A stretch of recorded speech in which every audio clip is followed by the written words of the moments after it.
Om Namo Bhagavate Vasudevaya. Om Namo Bhagavate Vasudevaya. Om Namo Bhagavate Vasudevaya. Om Namo Bhagavate Vasudevaya. Om Namo Bhagavate Vasudevaya. Om Namo Bhagavate Vasudevaya. Om Bhaktara Samhita Sindhu.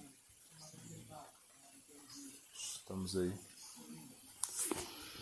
no verso 1.1.27, a gente vai estudar ele, né?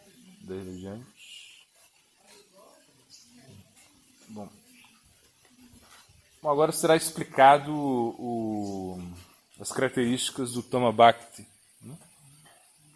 Ou seja,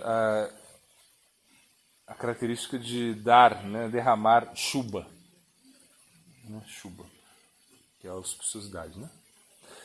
O sábio explicou que existem 4 tipos de auspiciosidades, né? Shubha. Afeição por todas as entidades vivas, ser atrativo para todas as entidades vivas, possuir boas qualidades e felicidade, assim como outros itens. Você está na lâmina, né? Sim. Tá. Bom, a afeição pelo mundo significa que ele trabalha para o benefício do mundo. O mundo todo também está apegado a essa pessoa, a qual trabalha para o benefício de todos os seres. Apesar que esses 2 itens são, na realidade, incluídos dentro, né, de possuindo boas qualidades, o terceiro tipo de Shubha, eles são listados separadamente para mostrar a sua superioridade a respeito das outras qualidades. Ou, apesar que essas 2 qualidades podem ser incluídas para alcançar as boas qualidades, eles não deveriam ser relegadas, removidas, né, para o status de mero constituintes. Ao contrário, eles são a sua própria Swarupa, eles são a essência de todas as boas qualidades. Sendo assim, eles deveriam ser listadas, né, enumeradas separadamente. Essa qualidade de ser honrado por todos os outros é também notado na história de Dhruva, né, Dhruva Maharaj, né?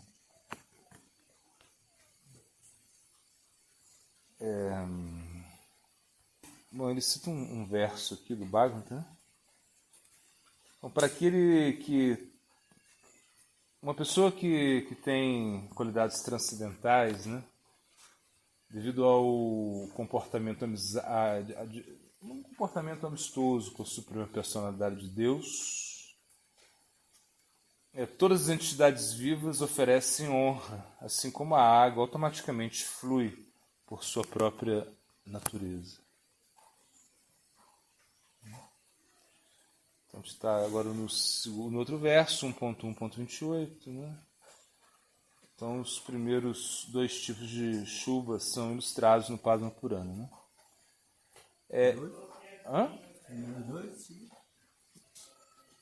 Aquele que adora o Senhor é agradável para todas as entidades vivas e todos os habitantes do mundo, tanto móveis como imóveis, são agradáveis para ele, né? Agora o verso 1.1.29. Aquele que está resoluto, né, na devoção à Suprema Personalidade de Deus, tem o Senhor e seus seguidores junto com todas as boas qualidades sobre o seu controle. Mas aquele que não é devoto do Senhor tem apenas qualificações materiais que são de pouco valor. Ele simplesmente persegue objetos materiais motivados pelos desejos. É um verso chamado Bhagavatam. O Divulgação me comenta, né? Na frase, ele tem uma frase aí, Sadgunadi Pradhatvam, né? A palavra adi, né, significa outras coisas, tem sido acrescentada para indicar a habilidade do devoto em controlar os suras, né? E, por extensão, todos os outros seres, né? Uma vez que isso está dito no verso chamado Bhagavatam, né? Sadgunai Pradhatvam, poder para dar, para entregar boas qualidades, etc. Significa que Bhakti se coloca, né, ao comando do devoto, coloca sob o comando do devoto todas as boas qualidades, o Senhor e os outros também. Suraha refere ao Senhor Supremo e outros.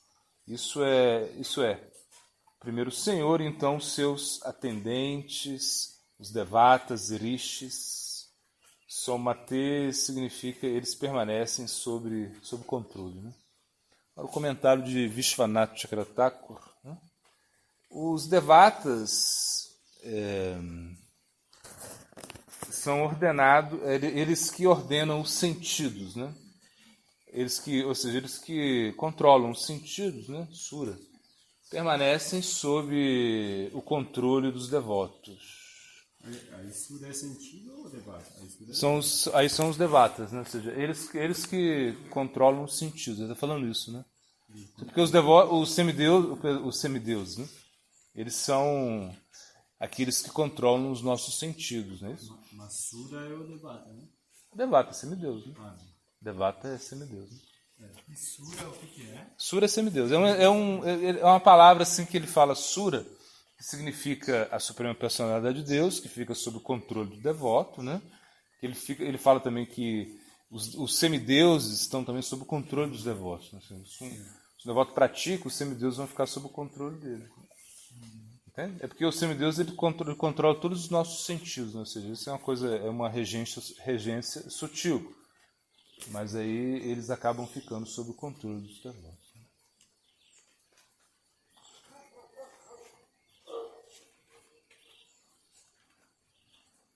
Onde que eu parei? Estava falando? Nessa parte dos devatas ordenam os sentidos dos devotos. Né? Aí eu parei. S-U-B-K.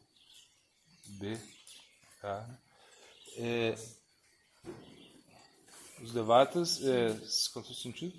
Permanecem sob o controle do devoto. Eu falei, né? Sim. Tá. Estava gravando. Né? Bom, junto com as excelentes qualidades dos sentidos, né? Sob o controle dos devatas.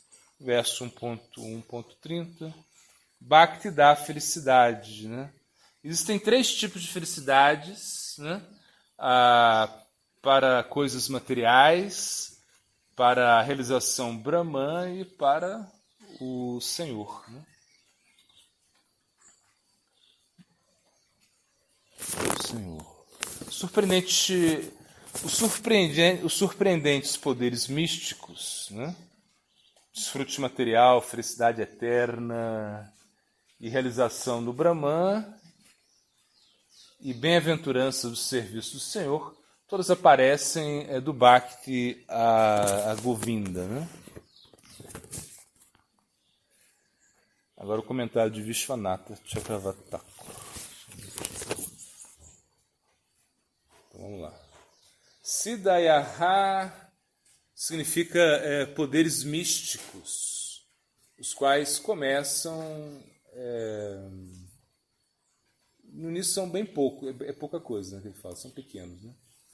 Bhukti significa felicidade material, Mukti significa a felicidade derivada da realização pessoal, Brahman. Para Mananda significa a bem-aventurança derivada do Senhor, uma vez que ele vem que ele chega, né? Ou seja, que ela chega ao final, né? dessa afirmação. Agora o verso 1.1.32, então do Hari Bhakti Shu Dodhaya, né? É o Senhor dos Devas, ó Senhor dos Devas, eu novamente oro a você, que eu possa ter firme convicção para você. Né?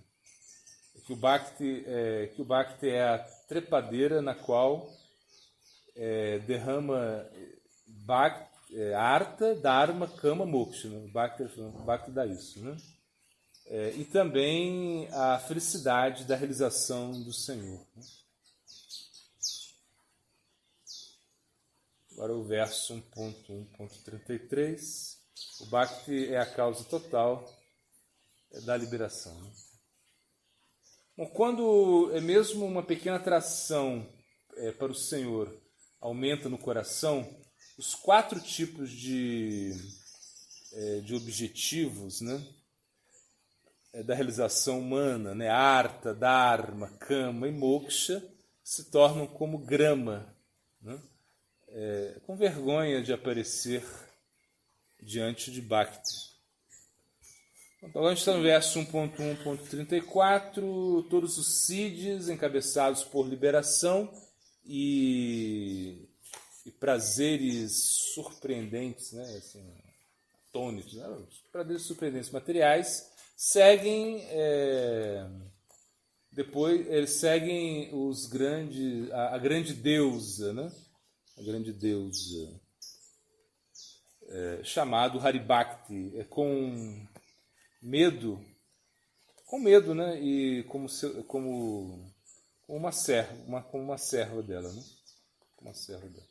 Isso que ele está falando. Então, agora o verso 1.1.35. Bhakti é difícil de alcançar por 2 coisas, né? por dois motivos. Né? Se ele é realizado em grande quantidade, mas sem apego, Bhakti não pode ser alcançado mesmo depois de um longo tempo. E mesmo se é praticado com grande apego, Krishna não dá Bhakti ao praticante imediatamente. Né? Então a gente vai agora para o comentário de Vishwanath Chakravarti. Né? Por fazer todas as práticas através de todos os estados, começando com Shraddha, mas sem apego, né? Mas sem alcançar a Shakti, perdão. Entendeu? Deu para entender? Sem alcançar a Shakti, Bhava, Bhakti não pode ser alcançado, obtido. Né? Isso é porque esse estado que o Rati, né, ou Bhava, aparece apenas depois de a Shakti. Né? Entretanto, mesmo com todo sadhana e a Shakti, o Senhor não facilmente ele dá Bhava Bhakti, né? Ele dá Bhava, mas só depois de muito tempo. Dessa forma, Bhava Bhakti é difícil se alcançar por 2 tipos. Né? Então, verso 1.1.36, o primeiro tipo de raridade, né? Pela prática, sem apego, é ilustrado agora, ele vai ilustrar isso. Né? Liberação é facilmente alcançada por jnana e desfrute material é facilmente alcançada por punhas, tais como sacrifício. Depois de alcançar dedicação a esses 2 objetivos por milhares de tentativas. Né? Entretanto, o Bhava Bhakti ao Senhor não pode ser alcançado se uma pessoa pratica milhares de diferentes sadhanas, né? Porque a Shakti não aparecerá. Bom, então essa é a opinião do Tantra. Isso poderia ser dito, entretanto, que mesmo o jnana e a prática de sacrifício pode, né, fazer com que grande apego deve ser feito com grande apego para esses objetivos. Porque sem apego a pessoa não pode alcançar nem liberação, nem desfrute material, né? Sendo assim, a afirmação que liberação e desfrute material são facilmente alcançadas deveria ser, na realidade significa, né?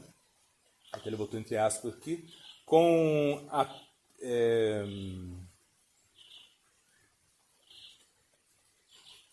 realização, né? Com realização de apego ou dedicação, né? Ou seja, através disso, os objetivos se tornam facilmente obtidos, né? Essa dedicação ou apego pode ser alcançada apenas depois de milhares de esforços, né? Então, continuando, Jnana e Karma facilmente dá liberação e desfrute depois de alcançar a dedicação, né? Depois de realizar a dedicação, realizar a dedicação, através de milhares de práticas.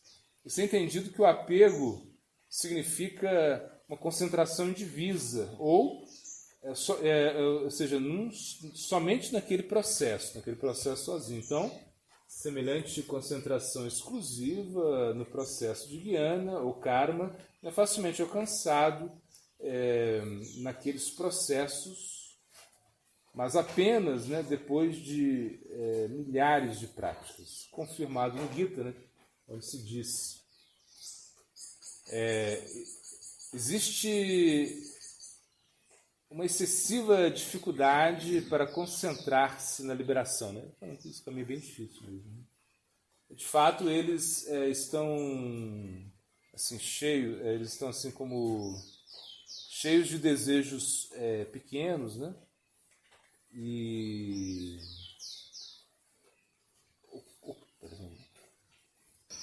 confusos, né? Na elaboração de rituais. E através e apesar de presunçoriamente, assim, eles mesmos eles pensam, né, que são avançados eles têm uma presunção, né, que são avançados, né, no conhecimento védico. Os brahmanas estão, na realidade esses brahmanas são tolos, né? Sendo assim, se diz que esses dois processos, Jnana e Karma, não apenas requer um esforço concentrado, mas grande especialidade, né? Também, né? Isso é a maneira apropriada de entender. Entretanto, bom, apesar que a habilidade na prática deve estar incluída, inclui a execução de Bhakti Yoga, como se diz aí nesses versos que estão falando, né? Fala, ó onipotente Senhor, no passado muitos yogis nesse mundo alcançaram a plataforma de serviço devocional por oferecer todos os seus esforços para você e com muita fé seguirem os deveres prescritos, através de tal serviço devocional, aperfeiçoado pelo processo de escutar e cantar a respeito de você, eles chegaram a entendê-lo, ó infalível, e eles puderam facilmente se render a você e alcançar a morada suprema.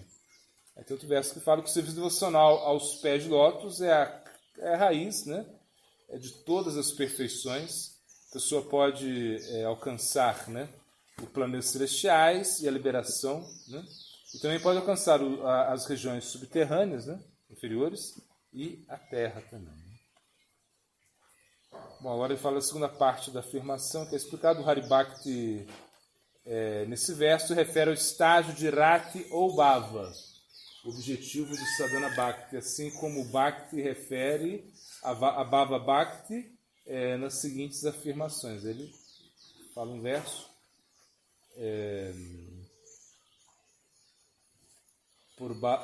produzido, que é Aí ele fala que o Bhakti ou seja, que o objetivo é chegar ao Sadhana Bhakti. Né?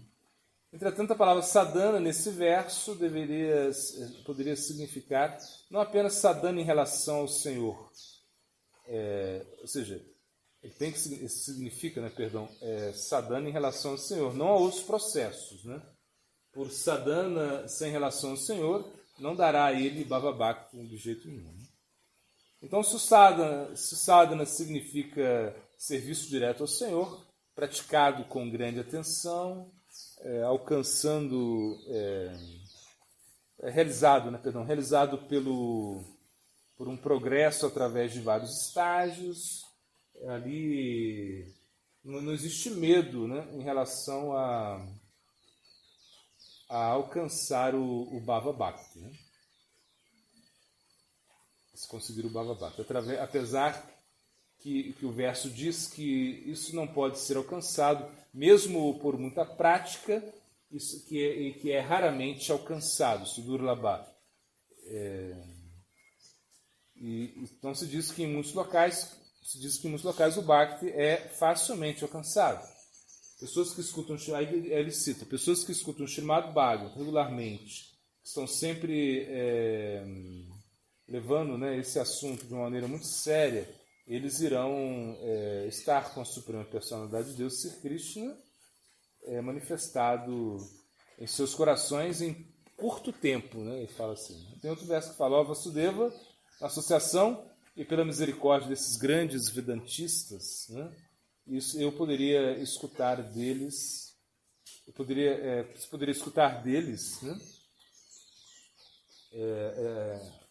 Descrevendo, né, as atividades atrativas do Sr. Krishna. Então, escute com muita atenção. Meu gosto por escutar a respeito da personalidade de Deus incrementa, né, a cada passo. Então, pode ser que... Bom, a gente pode pensar que existe uma certa contradição no significado do sadhana, se o significado do sadhana é aceitado. Entretanto, existe outro significado de sadhana, como ilustrado no seguinte verso, né? Meu querido Uddhava, o serviço devocional exclusivo rendido pelos meus devotos me coloca sob seu controle. Eles se ocupam em yoga mística, aqueles que se ocupam em yoga mística, filosofia Shankya, atividades piedosas, estudo védico, austeridades e renúncia, não podem me controlar. Né? Então, a Shanga poderia ser entendido como com apego e apenas usando o processo de Bhakti. Né? Se então a pessoa pratica o Bhava, assim praticando, o Bhava pode ser alcançado. Né? Apego não existe onde existe atração por Swarga ou...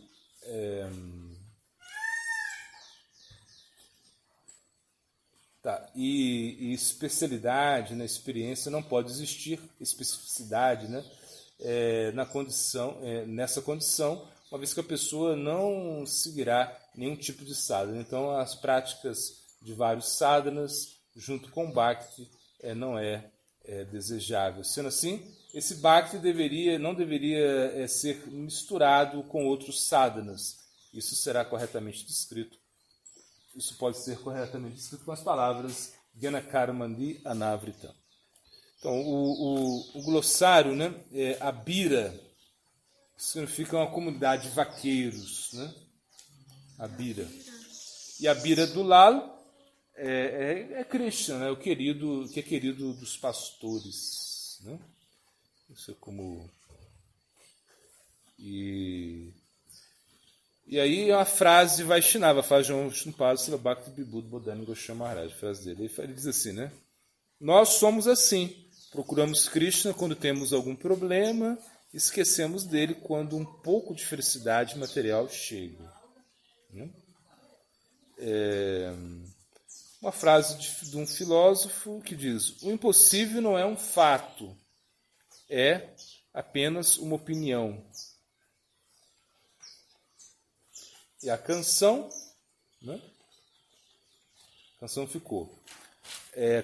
Sakala Vaishnava Goswami, de Radha Mohana Das. Todos os Vaishnavas são Vanchakalpa Taru, árvores dos desejos, oceano da misericórdia. É minha mais profunda esperança que os Vaishnavas me deem sua misericórdia para que assim eu possa alcançar os pés de lótus de Mahaprabhu. Né?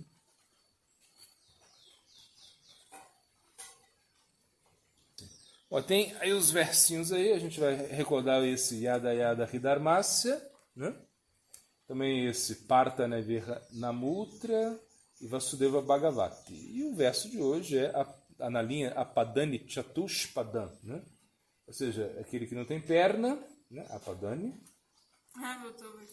engole aí, é comido por aquele que tem Chatushpadam, que tem 4 pernas. Né? E o Siddhanta, deixa eu ver se eu acho aqui. Jai, Siddhanta vai lá, hein? Onde está? Opa, bom, para que você vai procurar o mel na montanha se ele está na cozinha? Os Kumaras estavam procurando o néctar no Brahman, quando na verdade o néctar estava nos pés de Vishnu.